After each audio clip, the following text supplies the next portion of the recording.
За сайн байна уу? School платформ руу нэгдэж хичээлээ үзэх цаврыг оруулах гэж байна. Энэ удаа болохоор School дээр өөрийн гэсэн бүртгэлтэй хүн хэрхэн бүртгүүлэх цаврыг хүргэх гэж байгаа гэсэн үг. За ингийн тулд та тухайн чат руугаа ороод чатан дээр ирсэн линкэн дээр дарна. За жишээлбэл basic гэдэг би багцыг нь сонгоод дарах чинь тий. За тэгэнгүүт basic гэдэг нь болохоор хамгийн бага төлбөртэй багцна гэсэн үг шүү дээ тий. За тэгэнгүүт энд хоёр тайлбарыг өгсөн байгаа. Нэгдүгürt нь болохоор school дээр аль хэдийн бүртгэлтэй бол хоёрдугаарт нь огт бүртгэлгүй бол гэсэн хоёр цав байгаа байхгүй юу. Тэгэхээр би энэ удаа бүртгэлтэй учраас шууд бүртгүүлэх гэдгийг нь дараад бүртгүүлэх гэж байгаа гэсэн үг. За ингээд шууд бүртгүүлэх гээд дарангууд манай school-ийн танилцуулах эхний хуудас гарч ирж байна.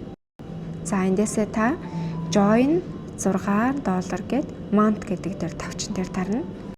За join гээд дарангууд join стандарт эсвэл join premium гэсэн хоёр төрлийн сонголт гарч ирнэ. Тэгээд та өөрийнхөө тохирох үнийн дүнтэй сонголтыг сонгоод тэгээд дарна гэсэн үг. За тухайн сонгосон багцаа дарангууд ийм хоосон мэдээлэл бөглөх талбар гарч ирнэ. Харин миний хувьд аль хэдийн school дээр бүртгэлтэй учраас доор байгаа login гэдэг тавчин дээр дарж орно. Энд өөрийн мэйл болон нэвтэрч ордог нууц үгээ оруулна.